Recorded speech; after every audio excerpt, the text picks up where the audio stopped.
E aí pessoal, tudo bem com vocês? Professor Lucas Fagundes do canal Bizu da Química. Nesse vídeo eu vou fazer a resolução do segundo exame de qualificação da prova de 2020 do vestibular da UERJ. Essa é uma forma de eu apresentar para vocês uma breve revisão para quem vai fazer a prova agora da UERJ no ano de 2021. Eu espero sinceramente que você goste e se você gostar, não esqueça de dar o like nesse vídeo e se inscrever no canal, beleza? Vamos juntos, vamos lá, começando aqui pela questão que estava no texto base da prova de 2020. Você tem o seguinte, o texto base falava sobre metáforas, tá? E aí você tem uma questão que fala, há um tipo de ligação interatômica em que os elétrons das camadas mais externas transitam entre os cátions da rede cristalina. Por essa característica, tal ligação é comparada a um mar de elétrons. Mar de elétrons é uma metáfora que se refere ao seguinte tipo de ligação. Quem estudou o tópico ligações químicas, com certeza vai marcar essa questão direta, né, que é a ligação metálica. Não é uma questão considerada difícil. Tá? A ligação metálica muitas vezes é referida assim, são núcleos metálicos imersos num mar de elétrons. Eu vou aproveitar a oportunidade para desenhar um pouco desse modelo. É como se você tivesse, o metal ele tem um núcleo de carga positiva e os seus elétrons, os elétrons nos metais, eles estão muito fracamente ligados, principalmente os elétrons de valência.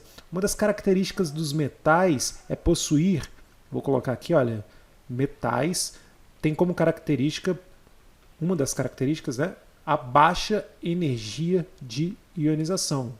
Existem outras, como brilho metálico, alguns metais são maleáveis, eles são dúcteis, em geral apresentam pontos de fusão muito elevado, óbvio tem algumas exceções como o mercúrio, os metais alcalinos também têm ponto de fusão baixo, tem o estanho com ponto de fusão baixo, tá, o estanho não, o gálio com ponto de fusão baixo, perfeito, mas em geral essas características elas definem muito bem os metais, além do brilho metálico, coisa e tal. E tudo isso está associado à natureza da sua estrutura. Então, olha, esse desenho que eu estou fazendo aqui para vocês são os núcleos metálicos que estariam em posições bem definidas num retículo cristalino e em volta desses átomos você teria desses núcleos, você teria os elétrons dos metais. Esses elétrons, eles formariam a ideia de um mar de elétrons. Um mar de elétrons por quê? Como os átomos metálicos têm baixa energia de ionização, os elétrons todos estariam fracamente ligados aos núcleos, então eles poderiam transitar entre um átomo e outro, haveria liberdade, né, para os elétrons transitarem. Isso ajuda a explicar então alguns aspectos como a elevada condutibilidade elétrica dos metais. Tá? Eles conduzem muito bem eletricidade e também conduzem muito bem o calor. É outra propriedade dos metais, condutibilidade elétrica e térmica. Tá certo? Porque se você movimenta os núcleos desses átomos metálicos, a ligação metálica não se rompe e o metal então mantém a sua estrutura com pequenas deformações, então qualquer pequena vibração seria transmitida muito facilmente ao longo da estrutura dos átomos metálicos. Tá? Então, o modelo do mar de elétrons ou da ligação metálica, eu acho que eu já falei bastante aqui, deu para relembrar bem a ideia do que é a ligação metálica. Agora vamos lá, uma questão aqui que envolve concentração de soluções. Você tem o seguinte, olha, utilize as informações a seguir para responder as questões 35 a 37. Então vamos lá. A produção e a transmissão do impulso nervoso nos neurônios tem origem no mecanismo da bomba de sódio e potássio. Esse mecanismo é responsável pelo transporte de íons Na+, tá aqui, para o meio extracelular e K+ para o interior da célula, gerando sinal elétrico. A ilustração abaixo representa esse processo. Né? Você tem então a saída de Na+, e a entrada de K+. A questão a seguir ela vai falar sobre soluções, então vamos dar uma lida junto.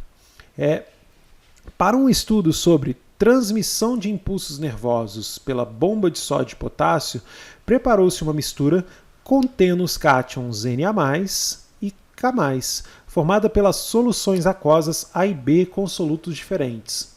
Considere a tabela a seguir. Então você tem lá a solução A com volume de 400 ml tem o KCl ou KCl. Quem entendeu a piada entendeu, tá? E a solução B, num volume de 600 ml, tem o NaCl na concentração 0,2 mol por litro. Admitindo a completa dissociação dos produtos, dos solutos, a concentração de íons cloretos na mistura em mol por litro corresponde a...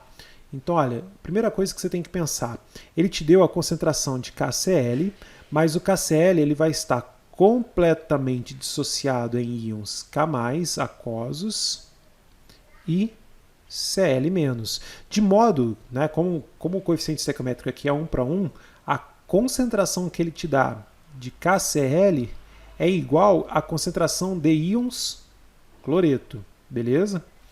A mesma coisa vai acontecer para o NaCl. A concentração de NaCl ela vai ser igual à concentração de íons cloreto, provenientes, claro, do NaCl. Perfeito? Então, olha, o que você tem aqui é uma mistura de soluções sem reação química entre as espécies constituintes da solução, sem reação química entre os solutos. Então, olha, toda vez que você tiver mistura de soluções, você vai ver que o número de mols na solução 1, vamos chamar aqui de N1, somado com o número de mols na solução 2, vai ser igual ao número de mols na solução final, vou chamar aqui de solução 3. Uma coisa que você já deve lembrar, concentração molar. Vamos colocar aqui, olha. Concentração molar é igual a número de mols sobre volume. Então, uma das formas, né, de calcular o número de mols é através da concentração vezes o volume. Tranquilo? Então, eu vou fazer isso daqui, olha. A concentração da solução 1. Eu vou chamar minha solução 1 de solução A. Né? Vamos colocar aqui melhor, né? Solução A, o número de mols de cloreto na solução A, mais o número de mols de cloreto na solução B, é igual ao número de mols de cloreto final. Tá? Qual é a concentração de íons cloreto na solução A? Então vai ser 0,1, né, mol por litro, vezes o volume. Tá? O volume é de 0,4 litros. Eu poderia deixar em ml, depois eu vou explicar. A concentração de cloreto na solução B é 0,2 mol por litro. Está aqui, 0,2 mol por litro, vezes um volume de 0,6 litros. Isso aqui é igual ao número de mols final, que é a concentração final que ele pede, concentração de cloreto final, vezes um volume. O volume é de 1 litro. Tá? Eu falei que podia deixar em mililitros pelo seguinte motivo. O litro aqui, ele iria, junto com esse litro aqui, cortar com essa unidade aqui. Tá? Então, olha, essa unidade litro, ela é um fator comum e evidente, que eu posso colocar em evidência aqui nessa soma e cancelar com esse litro. Tá? E aí o resultado aparece para mim em mol por litro. Outra coisa que eu podia fazer é deixar então em mililitros e os mililitros cancelariam, tá? Só que eu teria que colocar o volume final em mililitros também, beleza? Então vamos lá. Finalzinho aqui da questão vai ser 0,1 vezes 0,4 mais 0,2 vezes 0,6. Isso aqui é igual a concentração de Cl-, já que o volume é de 1 litro. Né? Ia passar 1 dividindo. Tá?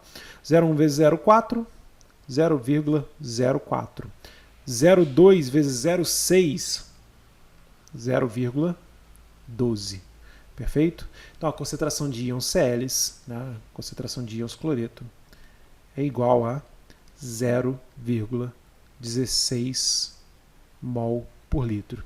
E aí, achou difícil? Gostou da questão? Deixa no comentário. Tá? Sempre fala no comentário qual que é a sua dúvida, que eu, sempre que posso eu estou sempre respondendo a galera lá. Tranquilo? Vamos para mais uma aqui, olha. Essa prova ela não é uma prova grande, né? É uma prova relativamente tranquila. Vamos ver questão aqui 41 do exame de 2020. A hemoglobina glicada é um parâmetro de análise sanguínea que expressa a quantidade de glicose ligada às moléculas de hemoglobina.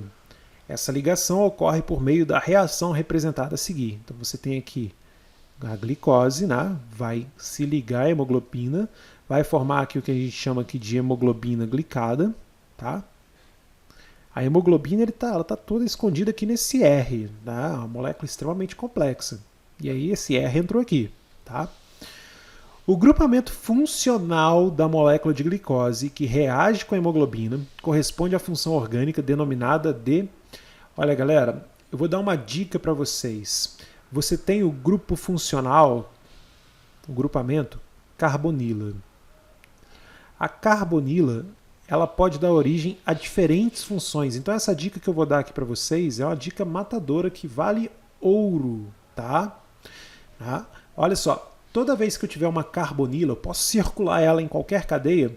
Se ela tiver ligado a uma hidroxila, for aqui, olha, uma carbonila mais uma hidroxila com OH, tiver um grupo R aqui, você tem a função ácido, tá?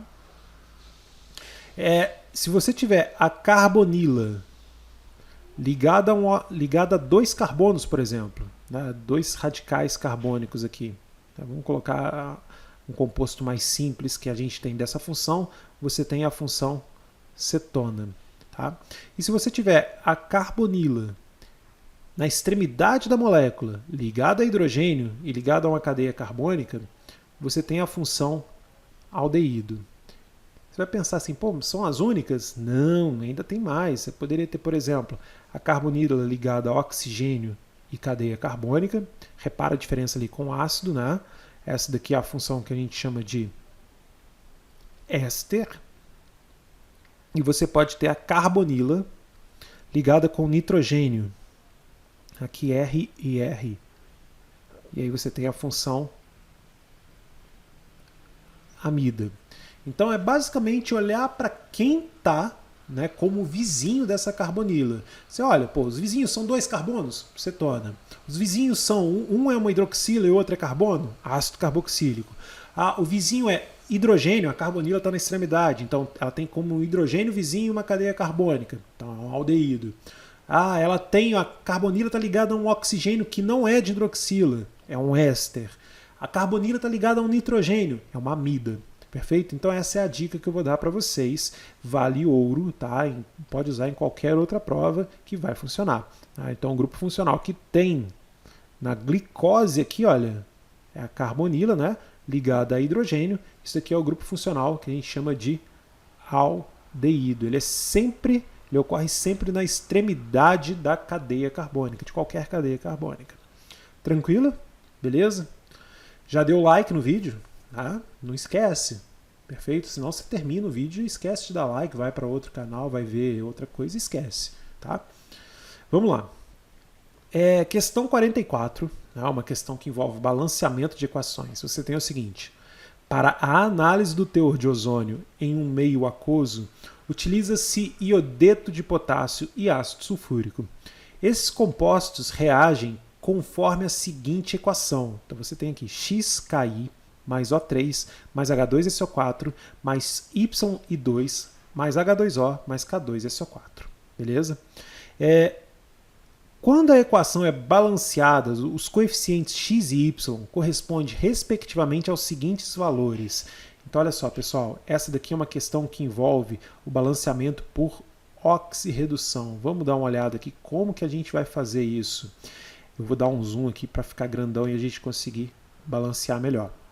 Você tem o seguinte, o iodeto, deixa eu pegar aqui, o iodeto de potássio, qual que é o número de oxidação dele? Vamos calcular. Olha, o potássio ele é sempre 1+, sempre, porque ele é um metal alcalino, tá?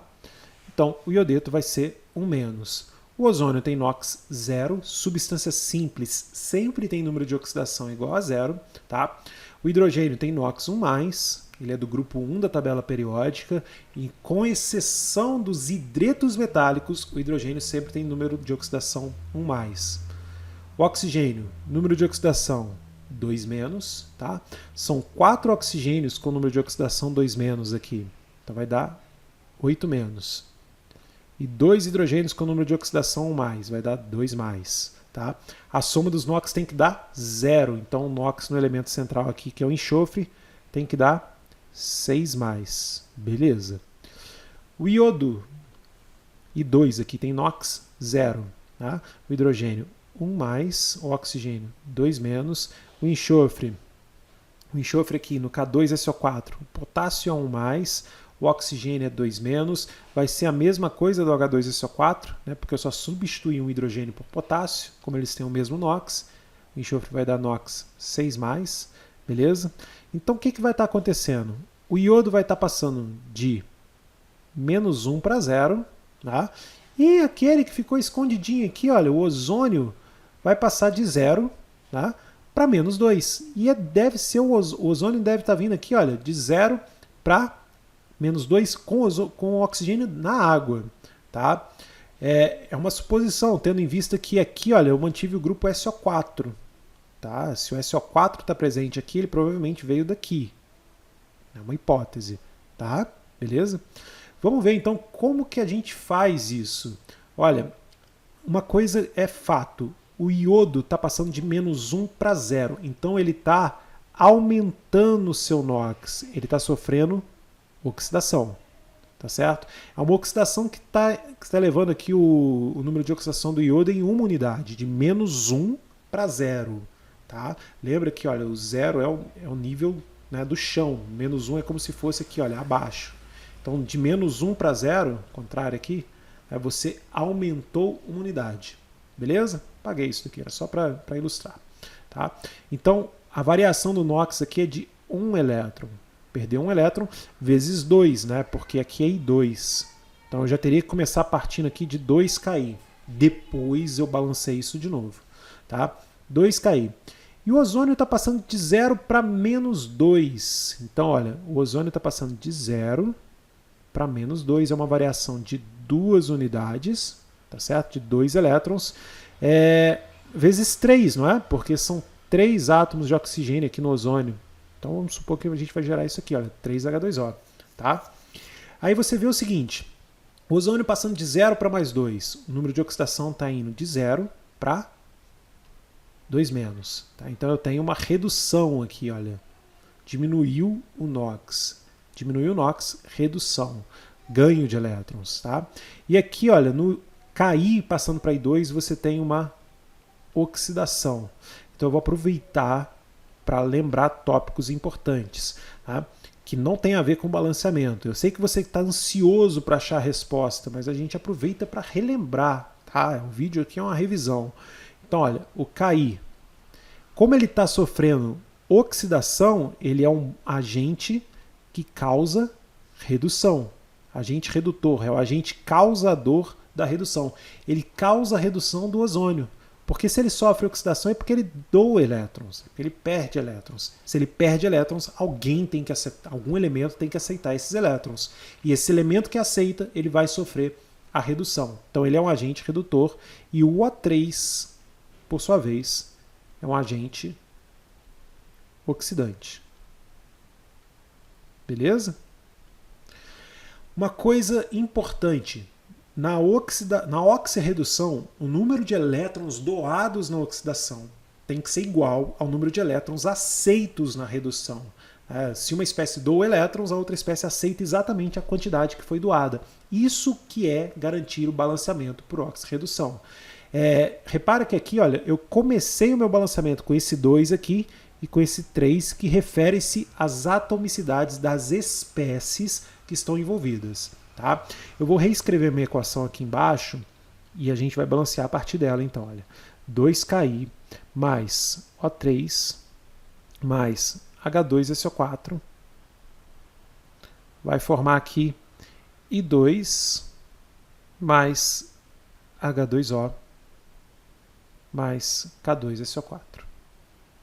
Beleza? E aí eu vou ver o seguinte, olha, como do Ki para I2 você teve uma variação de 2 elétrons, né? Aqui teve uma variação de 2 elétrons. 2 elétrons doados na oxidação. E do O3 para o H2O, você teve 6 elétrons aceitos. Então, para aceitar 6 elétrons é porque você partiu, na verdade, de 6 elétrons que foram doados. Você vai multiplicar todo mundo aqui, olha, por 3. Então, vão ser, vou colocar de vermelhinho aqui, 3 e 2 e 6 cair. Tá? Aqui vai ser 1 mesmo, aqui vai ser o 3 mesmo, como está. E aí falta balancear o H2SO4. Como o hidrogênio só está aqui no H2O, então você tem que ter um 3 aqui. Né? Porque a única que tem hidrogênio, né, nos produtos é a molécula de água. E nos reagentes é o H2SO4. Então eu tenho que ter 3 H2SO4. E aí, logicamente, eu tenho que ter 3 K2SO4 para ter 6 potássios ou 3 SO4. E está balanceado, você pode conferir. Né? Eu tenho, olha, 6 potássio nos reagentes, beleza? E 6 iodos, balanceado. Ok, eu vou dar um check aqui de verde, aqui, ó. De verde não, ficou feio. Vamos dar um check de amarelo aqui, ó. Beleza, está balanceado. O enxofre, são 3 enxofres no reagente, 3 no produto. Beleza? Eu não vou cortar isso não, mas o meu Google ele ativou aqui do nada. Não sei se de vocês acontece isso quando você está falando alguma coisa e o Google escuta você e te responde. Né? O iodo então já está balanceado. Oxigênio, 3 oxigênios e 6 hidrogênios, está balanceado. Né? Quem é o meu X e o meu Y? O meu X é 6, está aqui, e o meu Y é 3. Olha, difícil, pessoal. Difícil. Se foi, deixa eu saber no comentário. Tá? Que aí você pode também, né, dar a sua opinião. Você pode também procurar lá no Instagram. Eu deixo uma caixa de dúvidas aberta permanentemente até a prova do Enem. Eu sei que vocês estão estudando para o UERJ, mas pode usar a caixinha lá para a gente discutir. Beleza? Mais uma questãozinha aqui para a gente finalizar. Olha, considere as 4 reações químicas em equilíbrio apresentadas abaixo. Vamos lá. Você tem H2 mais I2 formando 2HI. SO2 mais O2 formando SO3. CO mais NO formando CO2 mais NO. E H2O formando H2 e O2. Tá? Após submetê-las a um aumento de pressão, o deslocamento de equilíbrio, então você teve um aumento de pressão, o deslocamento de equilíbrio gerou aumento também na concentração dos produtos na seguinte reação. Então, olha, preste atenção num detalhe. Eu vou colocar aqui para vocês o princípio de Le Chatelier, tá? Que é uma coisa que vocês têm que lembrar aqui. Olha, princípio, vou deixar anotado, princípio de Le Chatelier. Você tem que lembrar várias coisas dele, mas para essa questão especificamente, você vai lembrar o seguinte, olha, anota aí o que eu vou anotar aqui na tela. Em reações em fase gás, o aumento da pressão desloca o equilíbrio no sentido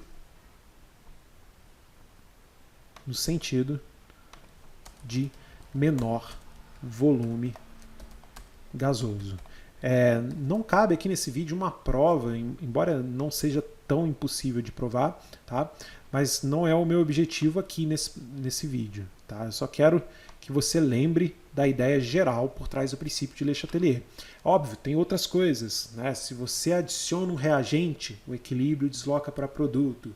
Se você retira produto, o equilíbrio também se desloca para formar mais produtos. Se eu retiro o reagente, ele desloca o equilíbrio para formar mais reagentes. Se eu adiciono produto, ele desloca para o lado dos reagentes. Basicamente, o princípio de Le Chatelier ele diz que o sistema ele responde a perturbações externas no sentido de minimizar a perturbação. Então, se eu adicionei reagente, o sistema ele se reorganiza para consumir uma parte, pelo menos, dos reagentes adicionados. Isso só é possível deslocando para produtos. Em reação em fase gás, como que isso funciona? Quando você vê, eu vou pegar aqui um exemplo que eu já sei que vai dar diferente. Quando você vê, por exemplo, esses gases, você vê na questão 2 aqui, olha, você vê que tem 3 mols de gases, né? E você sabe que o número de mols de gás é proporcional ao volume, não é? Porque você vai lembrar que, olha, PV igual a nRT. Então, PV sobre RT, né, o número de mols é diretamente proporcional ao volume.